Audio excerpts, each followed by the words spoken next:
tidak ingin mengumumkan aib itu, tetapi dia diam-diam ingin menceraikan. Tetapi malaikat mencegahnya, jangan ambil. Dia akan melahirkan anak laki-laki yang akan menyelamatkan umatnya dari dosa. Lalu apa yang dilakukan Yusuf? Tawar-menawar, negosiasi? No. Dia nggak nego. Ini bukan perdagangan. Ini bukan bisnis. Kalau bisnis boleh aja negosiasi. Apakah Yusuf menentang? Loh, ini kan hukum. Dia bisa punya alasan. Ini bukan bisnis, betul. Ini bukan perdagangan, betul. Tapi ini kan hukum Tuhan. Dan bukankah ini hukum juga datang daripadamu? Bisa saja Yusuf berargumentasi seperti itu. Tetapi apa yang terjadi? Dia tidak lakukan. Kenapa? Karena memang Yusuf adalah seorang yang tulus. Jadi memang tidak salah Tuhan itu milih orang tua sang juru selamat itu. Dia tidak nego, langsung dia cepat. Begitu dia dengar, bangun dari mimpi. Padahal itu mimpi loh Bapak Ibu, baru mimpi. Tidak bicara langsung secara audio visual, dengar langsung, enggak. Tapi lewat mimpi. Bisa saja tuh Yusuf begini, mimpi kan bunga-bunga tidur. Tidak gitu ya kita kira-kira. Tapi masa lalu zaman Yahudi ya, mimpi itu bukan hanya sekedar bunga tidur Bapak Ibu, bukan. Mimpi itu betul-betul diartikan bisa lewat Tuhan, bisa bicara lewat mimpi. Tuhan sedang berbicara. Nah kalau zaman sekarang jangan mimpi dulu baru mendengar suara Tuhan, karena dia sudah ada di sini di Alkitab ini. Kalau mendengar suara Tuhan kita harus rajin baca Alkitab. Bapak rajin baca Alkitab enggak? Oh, nggak usah Pak, saya kalau mendengar suara Tuhan saya cukup tidur aja. Kok bisa? Tunggu mimpi, nanti Tuhan bicara. Yusuf aja dulu Tuhan bicara lewat mimpi. Iya kan? Ini Yusufnya orang tuanya Yesus. Yusuf yang jadi Perdana Menteri di Mesir juga lewat mana? Mimpi juga asalnya kan? Nah, saudara dikasih Tuhan. Yang kedua kita lihat bahwa ini mereka taat. Cepat langsung. Ketika mendengarkan suara Tuhan, yes. Ketika mendengar pesan Natal, yes. Langsung. Action. Enggak tunggu lama-lama, enggak tawar-menawar. Bahkan ketika malaikat bilang sama Yusuf dan Maria, pergi mengungsi ke Mesir, bawa anak itu, karena Herodes sedang cari-cari anak itu dan hendak membunuhnya. Kalian pergi. Apakah Yusuf Maria langsung bilang, baru datang ke sini, sudah disuruh pergi?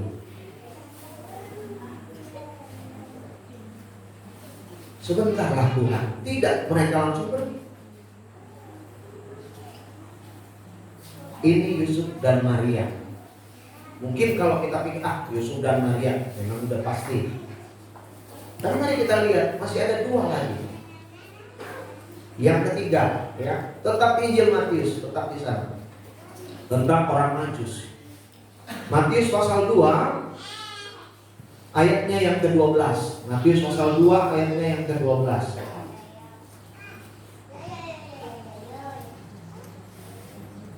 Kita baca ayat 12. 1, 2, 3. Dan karena diperingatkan dalam apa? Nah, mimpi lagi, supaya jangan kembali kepada Herodes, maka pulanglah mereka ke negerinya melalui apa? Jalan lain, alternatif, jalan alternatif. Jadi kenapa ada kata-kata ini? Ada perintah ini karena sebelumnya ketika orang Majus berjumpa dengan Herodes, Herodes bilang, jus, gitu kira-kira, ya, bro jus, brother Majus gitu. Nanti kalian pergi ke sana, tolong cek dulu, benar nggak bahwa ada raja yang akan lahir.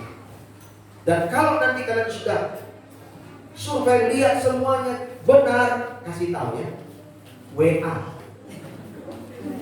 Kalau perlu video call. Nanti kami akan datang. Aku akan datang ke sana. Membawa mungkin hadiah-hadiah itu kira-kira. Tapi ternyata memang kan ada niat jahat dari Herodes. Nah, setelah orang Majus berjumpa dengan Yesus, mereka bersuka cita, sujud menyembah, kasih persembahan, lalu mereka punya rencana, kita kembali. Kan kemarin Herodes bilang kita harus kasih tahu informasi. Ternyata saat mereka tidur, mereka dapat suara Tuhan. Ada wangsit, itu bahasa sederhana, bukan pangsit, wangsit. Ada suara Tuhan, jangan kembali ke Herodes, jangan kembali. Lalu apa yang dilakukan? Mereka betul-betul tidak kembali. Mereka taat, mereka pulang tidak lagi lewat jalan yang sama. Mereka putar lewat jalan blok. Awalnya pakai jalan main road, suruh pulang lewat jalan collection. Gitu kira-kira. Tapi karena di collection sudah juga dijaga-jaga banyak pos. Cari jalan apa sudah? Ketemu orang lagi ngutip brondol. Tuh, ini Natalan lagi kontanan. Ada di sini yang masih kontanan. Tanggal 25. Bertobatlah. Siapapun yang nyuruh dia bilang bertobatlah. Nah, saudara dikasih Tuhan, mereka pulang kembali, tapi tidak berjumpa dengan Yesus. Ketaatan. 3. Yang terakhir orang-orang sederhana, yaitu para gembala. Waktu mereka sudah mendengar, jangan takut, hari ini kami memberitakan kesukaan besar bagi seluruh bangsa. Ini telah lahir bagi Kristus Tuhan Juru Selamat di kota Daud. Lalu mereka lihat itu, saksikan paduan suara surgawi. Setelah semua peristiwa itu hilang dari wajah mereka, dari depan mereka, apa yang mereka lakukan? Mereka bilang, kawan, ayo kita ke sana yuk. Seperti yang dikatakan oleh malaikat.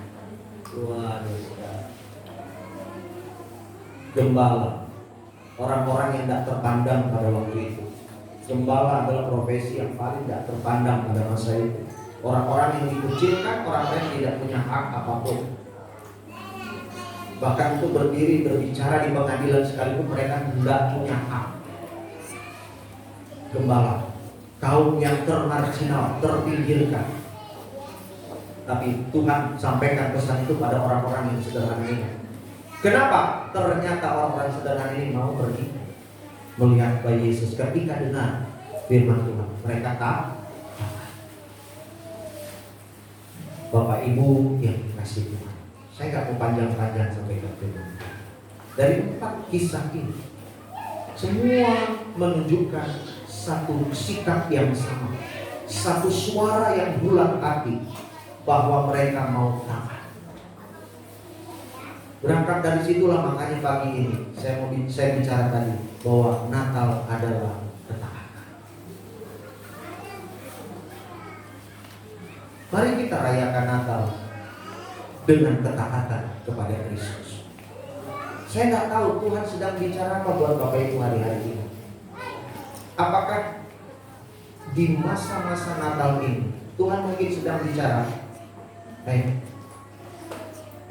lepaskan pengampunan, ampuni saudara-saudaramu, maafkan mereka. Mau dilakukan enggak? Nah, gitu ya. Coba kamu bantu orang lain. Enggak tahu, Tuhan bisa saja bicara di hati kita. Waktu kita jalan tiba-tiba, tolong dia. Tiba-tiba Tuhan bilang begitu. Lakukan.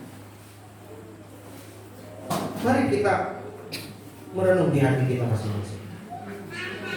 Dia sedang butuh sesuatu, tolong dia, atau apa yang sedang Tuhan ingin sampaikan buat Bapak Ibu sekarang. Kunjungi orang ini, datangi mereka, doakan mereka. Saya nggak tahu, tapi mari kita renungkan, rayakan Natal, hayati Natal dengan benar. Dan ketika kita mendengarkan suara Tuhan itu yang datang kepada kita dengan berbagai macam cara, bahkan saat ini kau dengar dan Tuhan minta melakukan sesuatu, mari lakukan. Ketika engkau keluar dari ruangan ini, jangan lagi keluar dengan keadaan yang sama, tapi keluarlah dengan damai Kristus, sukacita Kristus yang sejati itu. Dan mari bawa itu di tengah-tengah. Mungkin ada orang yang sangat-sangat kita tidak suka, yang tidak suka juga dengan kita, dan Tuhan bilang, ayo rekonsiliasi, ayo damai. Kan tadi kita bilang damai di hati. Nah, itu Yesus. Mari Bapak Ibu, kita rayakan Natal dengan ketaatan. Suara Tuhan mungkin sedang berbicara saat ini kepada kita masing-masing pribadi. Saya nggak tahu seperti apa Tuhan sedang bicara, tapi saat Natal itu sedang berbicara, dengarkan dan lakukan. Maka bersukacita di dalam Natal itu. Karena sukacita Natal itu adalah bagaimana ketika kita melakukan kehendak Tuhan. Seperti Yesus, teladan yang paling sempurna adalah Tuhan kita Yesus. Dia datang dari surga turun ke dunia. Dikatakan di dalam Filipi pasal 2 ayat 7, 8, dia menjadi sama dengan manusia, mengambil rupa seorang hamba dan taat sampai mati. Taat, ada tulisan taat. Bukan kebetulan ditulis taat. Artinya Tuhan Yesus mau kasih tunjuk teladan buat kita. Yesus saja taat pada kehendak Bapa. Itu yang tadi saya bilang di Taman Getsemani, secara daging dia mau lepaskan tinggalkan itu. Mati di atas kayu salib itu terhina sekali loh. Bagi saya itu sebuah kehinaan. Tapi bagi Yesus dia mau ambil bagian itu supaya kita yang hina ini, yang kotor, yang berbau, yang najis, seperti kandang domba itu, kita dibersihkan, kita disucikan, didamaikan, dikuduskan, dibenarkan. Waduh, kita yang harusnya naik di atas kayu salib, orang yang di atas kayu salib dibilang apa? Terkutuk. Tapi Yesus naik di situ menjadi terkutuk karena kita, supaya kita yang terkutuk ini menjadi apa? Terberkati. Seperti sebuah pujian berkata apa? Karena kita apa? Dia menderita. Karena siapa? Nah, sebut namamu masing-masing. Karena Joni dia disalibkan, gitu. Agar dunia yang hilang, bukan dunia lagi, agar Bambang yang hilang diselamatkan dari hukuman kekal. Agar Yehezkiel yang hilang diselamatkan dari hukuman kekal. Bukan dari hukuman, bisa berdiri sini sekarang. Nah, bagaimana dengan kita? Mungkin saat ini Tuhan sedang gerakan, kasih tahu saudara yang belum percaya Yesus, segera bertobat, terima Yesus. Sampaikan itu. Biarlah Natal ini menjadi saat di mana kita menyampaikan pesan itu kepada dunia, bahwa Yesus adalah Tuhan. Biarlah orang dapat mengalami kasih Kristus itu melalui saudara dan saya. Kapan? Lewat engkau sampaikan. Ingat, Tuhan mau datang loh. Natal yang akbar itu akan terjadi, kedatangan dia yang kedua kali. Nah, tugas kita sama, ayo taat. Kalau engkau disuruh beritakan Injil, sampaikan tentang Yesus, beritakan pada saudara. Mungkin lewat WA, selamat Natal saudaraku, sahabatku, atau apalah yang belum percaya gitu. Tuhan Yesus mengasihi. Kalau Tuhan gerakkan itu, lakukan. Jangan tahan Bapak Ibu. Tahan. Yesus taat di atas kayu salib, sehingga kita menjadi orang-orang yang luar biasa diberkati Tuhan. Jadi mari kita bersyukur buat Natal yang sudah hadir bagi kita. Mari rayakan, hayati Natal dengan benar, dengan tetap terus mengasihi Tuhan, dan tetap terus mau hidup melakukan kehendak-Nya. Immanuel, Tuhan bersama kita. Amin. Atas nama pribadi, keluarga, saya menyampaikan ucapan selamat hari Natal 25 Desember 2021 dan selamat menyongsong tahun baru tahun 2022. Saya berdoa supaya kita semua semakin hari semakin dekat dengan Tuhan, hidup dalam berkat Tuhan, penuh sukacita Tuhan. Mari kita satu dalam doa. Berkat Natal yang sesungguhnya adalah Engkau yang adalah Tuhan hadir di dalam hidup kami. Dan kami bersyukur karena Tuhan boleh memilih kami, menyelamatkan kami. Terima kasih Tuhan untuk kedatangan di dunia ini yang fana ini, untuk menjumpai kami manusia yang berdosa ini, yang kotor, yang najis, yang tidak layak ini. Namun Engkau sucikan, kuduskan. Engkau terima kami, Engkau angkat kami dari lumpur dosa. Terima kasih untuk kelahiran-Mu. Terima kasih Tuhan. Dan biarlah hamba berdoa untuk setiap umat-Mu Tuhan, di dalam Natal ini mereka semua hidup di dalam kasih anugerah Tuhan yang melimpah, hidup dengan hati yang penuh ketaatan pada Tuhan. Terima kasih Bapa. Nyatakan kasih kebaikan mujizat-Mu di dalam hidup mereka. Berkat Natal itu tercurah dalam hidup mereka. Terima kasih Tuhan. Terima kasih. Terpujilah nama-Mu kekal selamanya. Kami berdoa dan kami mengucap syukur. Amin. Mari bangkit berdiri.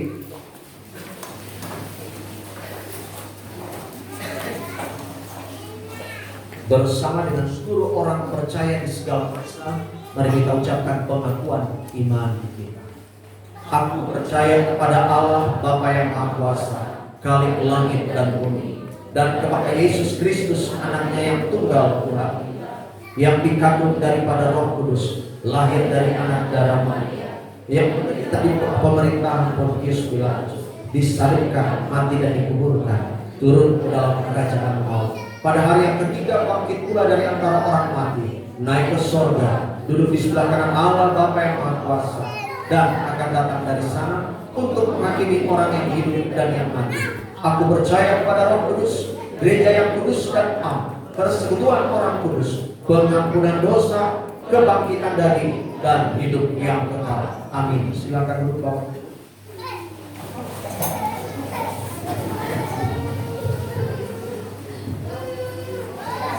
Memberikan pengumuman.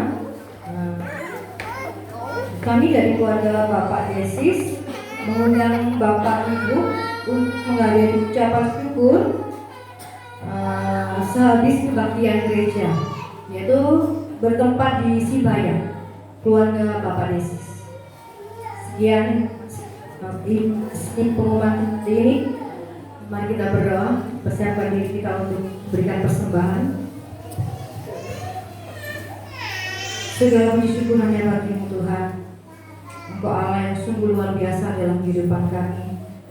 Engkau Allah yang tidak pernah meninggalkan kehidupan kami. Engkau Allah yang tetap setia. Engkau Allah yang taat. Biarlah kami meneladani kehidupan Tuhan, untuk kami selalu belajar taat apa yang menjadi kehendak Tuhan dalam kehidupan kami. Mampukan kami untuk melakukan firman-Mu. Biarlah kehidupan kami jadi kehidupan yang mempermuliakan nama Tuhan.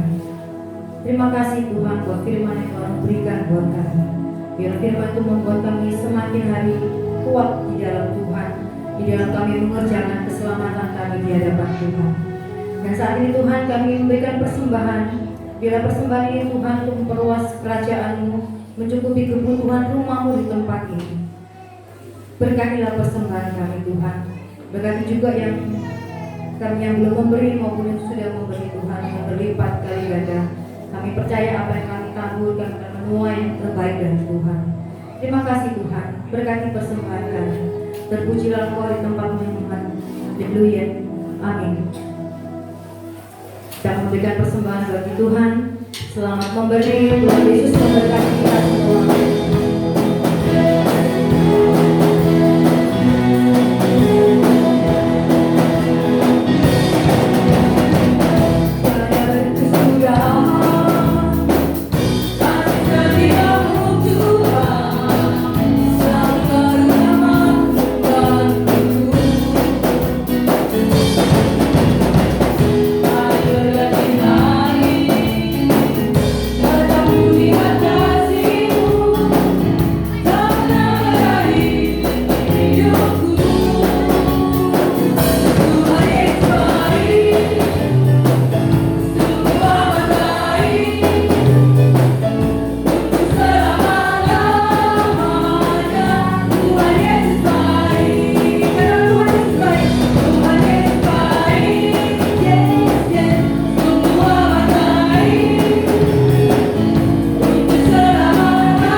persembahan pujian dari Persekutuan Doa Wanita, yaitu PW Lydia. Waktu dan tempat kami persilakan.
Bapak Ibu Saudara, pengumuman singkat saja. Jadi besok kita masih tetap ibadah. Besok hari Minggu ya, tetap ibadah Natal yang kedua.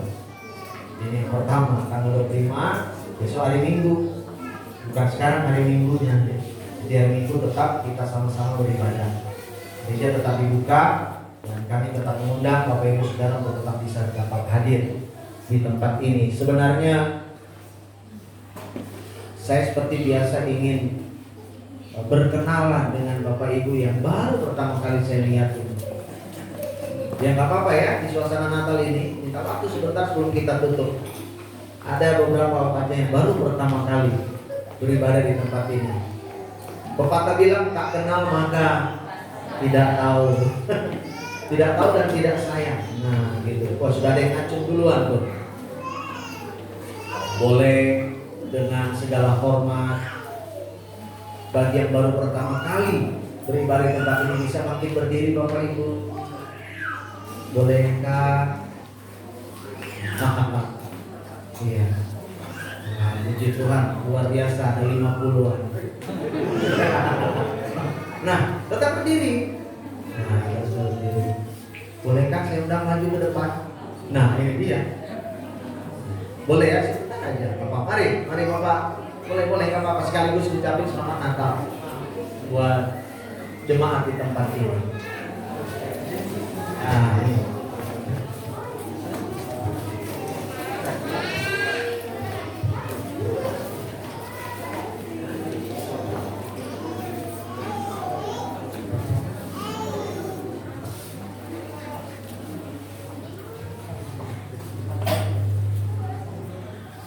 Ya, terima kasih. Salam untuk kita semua. Ya, terima kasih. Pertama-tama kami mengucapkan terima kasih kepada Tuhan kita Yesus Kristus yang begitu baik dan sangat baik. Jadi seperti yang disampaikan oleh Pak Gembala tadi, untuk bisa memperkenalkan diri. Jadi sebetulnya saya kemarin sudah ibadah, cuman saya kan hari ini membawakan keluarga, ya, membawakan istri dan putri saya yang cantik dan anak saya yang ganteng-ganteng. Jadi kami bersyukur ya hari ini bisa bersama-sama beribadah di tempat ini ya, karena keluarga baru datang beberapa hari kemarin dan mereka sangat rindu ya beribadah, bagaimana beribadah di kebun. Jadi untuk mempersingkat waktu, nanti kami lanjut aja kepada istri saya. Ini istri saya paling cantik. Shalom. Shalom. Selamat Natal buat kita semua. Kami dari keluarga Bapak Berlin Cipayung dari Bandung baru 2 hari ada di sini dan rindu untuk beribadah di tempat ini. Salam kenal dari kami semua, dari anak-anak juga.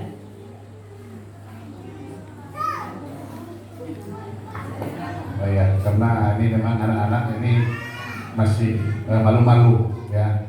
Anak saya ini udah besar ya, tapi di rumah ya mungkin Bapak Ibu nanti bingung gitu. Ini udah besar, di rumah itu tidur di kloni gitu. Nah, jadi satu kebesaran buat kami di keluarga, kalau tidur itu bareng. Ya, karena katanya kalau bareng-bareng tidur itu memberikan kemesraan. Yang kedua, makan. Kalau makan juga harus bareng. Nggak boleh ada yang di depan, nggak boleh yang di belakang. Karena begitu selesai makan biasanya dikasih 1-2 ayat gitu. Nah, biasanya anak-anak akan lebih mencerna kalau dikasih setelah makan. Tapi kalau sebelum makan dikasih ayat-ayat, masuk kiri keluar kambing kanan gitu. Jadi ini putri saya yang cantik, Catherine Melovani, ini masih pendidikan. Kemudian anak saya yang bungsu, ini yang paling tinggi, ya namanya Hizkia Abednego, ini masih belajar SMA. Anak saya yang paling besar, ini yang paling ganteng, mengalahkan bapaknya. Ya, ini namanya Andre de Verva Monteschi. Jadi puji Tuhan, anak kami ini kemarin sudah selesai studi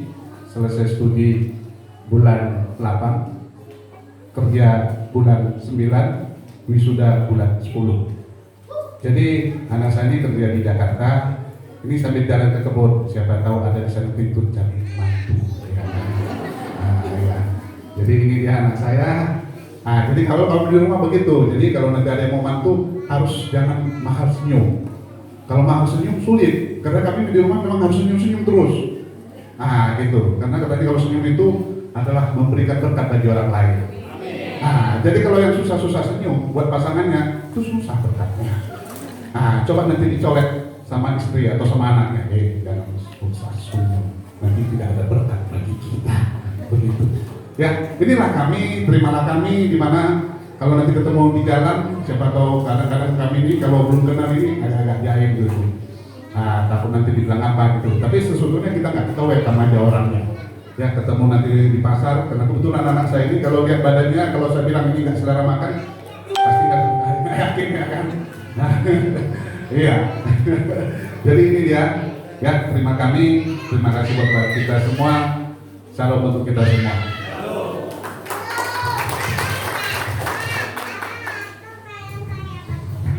Salam. Selamat datang semua di siang hari ini. Berpanjang lebar sampaikan tadi Pak MC kami Pak Berlin. Kalau saya dari ADS, kalau dibilang stok mungkin sudah stok lama Pak. Ya, tapi muncul lagi baru di sini. Perkenalkan, saya Togi Nafitukulu. Saat ini dinasnya di pabrik ADS Mill. Kebetulan juga hari ini saya bawa juga keluarga datang dari Banjarmasin. Ini istri saya, anak saya kedua, satu cewek, satu cowok. Yang anak pertama baru kelas 4, yang kedua baru umur 5 tahun. Mungkin itu saja yang bisa saya sampaikan perkenalan pertama ini. Nah, akhiri, shalom.